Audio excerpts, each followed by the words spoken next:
आषाढ़ तपंदा तिस लगै हर नाहन जिन्ना पास।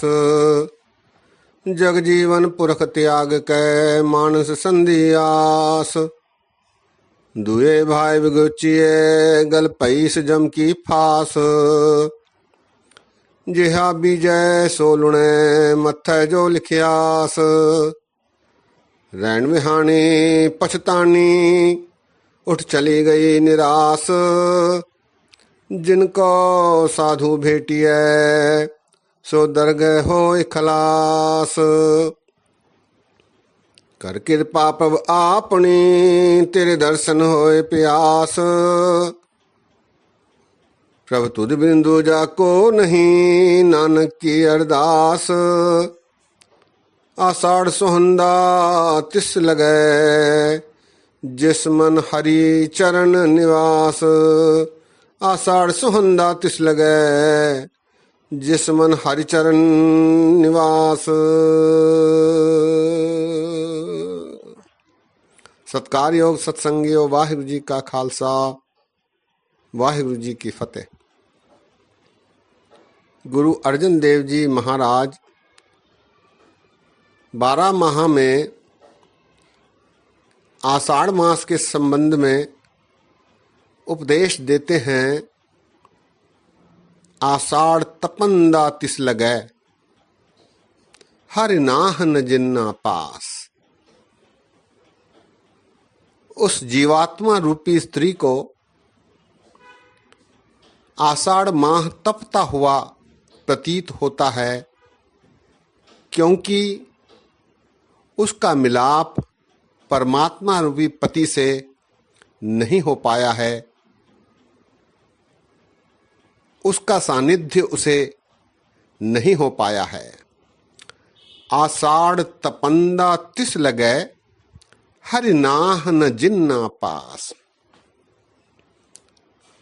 परमात्मा रूपी पति हरि जीवात्मा रूपी स्त्री से दूर होने के कारण आषाढ़ मास उसे तपता हुआ प्रतीत हो रहा है।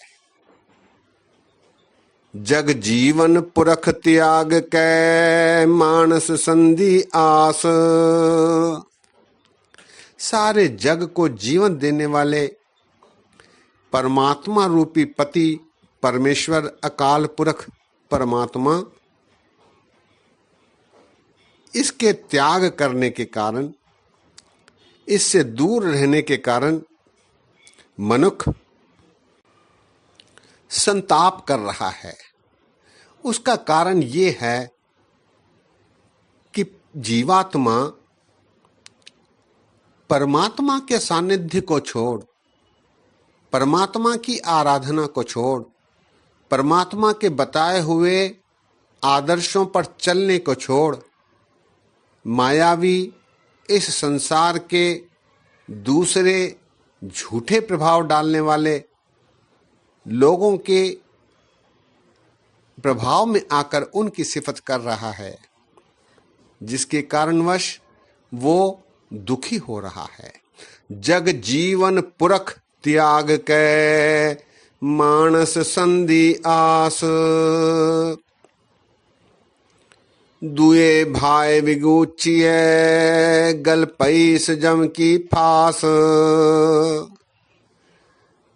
गुरु महाराज कहते हैं कि मन में 2 भाव रखने, परमात्मा के प्रति और माया के प्रति, मायावी वस्तुओं के प्रति प्रेम रखने के कारण, 2 भाव रखने के कारण वो दुखी हो रहा है। किसी और के आश्रय वो रहकर दुखी हो रहा है और इसके कारणवश उसे जम की फांसी ही नसीब होने वाली है। उसे जम की फांसी ही प्राप्त होगी, क्योंकि वो परमात्मा से दूर होकर किसी और की सिफत में ग्रसित है। दुए भाई विगुचिए गल पैस जम की फास।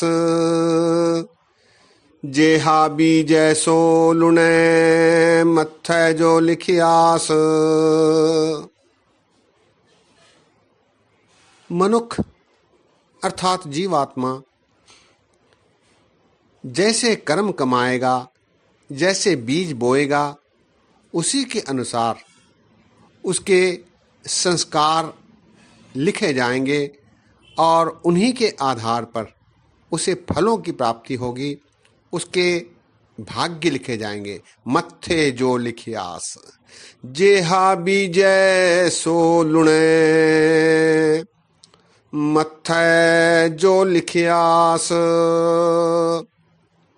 अर्थात मनुष्य जो कर्म करेगा वही संस्कार बनेंगे और उसके अनुसार ही उसे फल की प्राप्ति होगी, उसके किस्मत लिखी जाएगी। रैन विहानी पछतानी उठ चली गई निराश। रैन विहानी सत्संगियों, गुरमत में जीवन को रात्रि रूपी जीवन माना गया है। रैन, यहां महाराज का तात्पर्य है रैन विहानी अर्थात जिंदगी बीतती जा रही है। परमेश्वर का नाम, पति परमेश्वर का नाम न लेने के कारण जीवात्मा पछताएगी, उसे पछतावा होगा। रैन विहानी पछतानी उठ चली गई निराश। फिर अंत में उसे निराश होकर ही इस संसार से लौटना पड़ेगा, क्योंकि उसे परमेश्वर की प्राप्ति नहीं हो पाई। उसकी जीवन रूपी रात्रि ऐसे ही व्यर्थ में व्यतीत हो गई। रैन विहानी पछतानी उठ चली गई निराश। जिनको साधु भेटिए सो दरगह होए खलास। जिस भाग्यवान ने साधु रूपी परमात्मा की प्राप्ति कर ली है, परमेश्वर रूपी पति को प्राप्त कर लिया है, उसकी दरगाह में बंद खलासी होगी। उसे वहां मान मिलेगा, प्रतिष्ठा मिलेगी, उसका आदर किया जाएगा। जिनको साधु भेटिए सो दरगह होए खलास।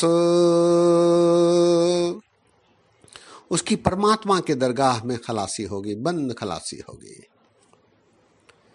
कर कृपा प्रभु आपनी तेरे दर्शन होए प्यास। महाराज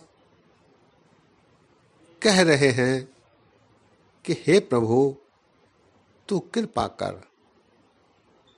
तेरी कृपा यदि होगी तो तेरे दर्शन प्राप्त होंगे, क्योंकि तेरे दर्शन की प्यास, तेरे दर्शन की तांग मेरे मन में तीव्र है।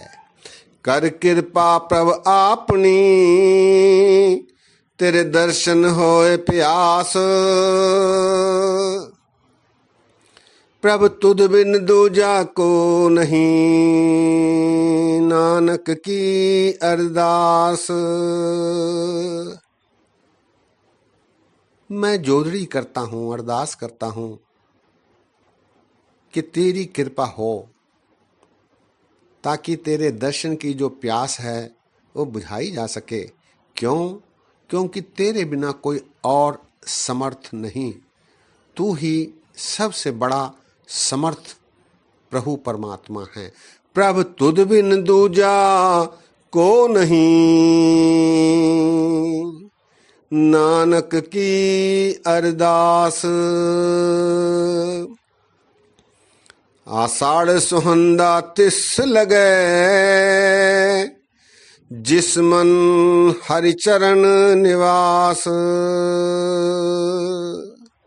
जिसने भी परमात्मा के चरणों में अपना निवास बना लिया है, प्रभु के चरणों को ही सब कुछ समझता है, उसके आदर्शों पर चलने में ही विश्वास रखता है, फिर उसे आषाढ़ माह सुहावना लगता है, सुंदर लगता है, सौंदर्य से भरपूर लगता है।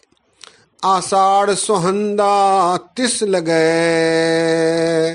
जिस मन हरि चरण निवास।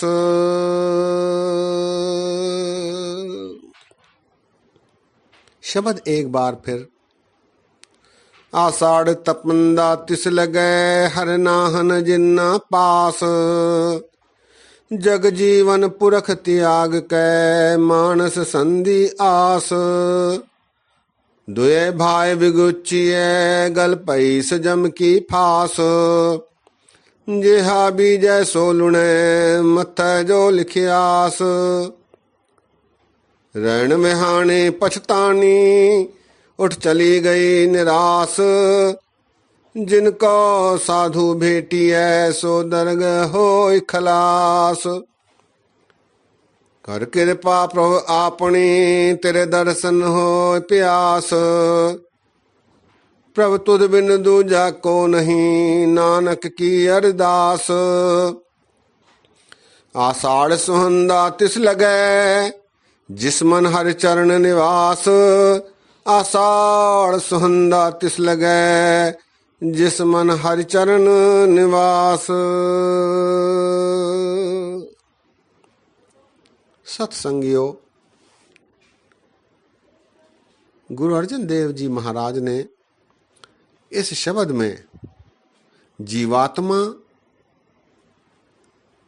रूपी स्त्री को परमात्मा रूपी पति के वियोग में जो कष्ट होते हैं उनका निदर्शन किया है, और प्रभु के चरणों में रहने पर दर्शन की प्यास मिटती है और आषाढ़ माह भी सुहावना लगने लगता है।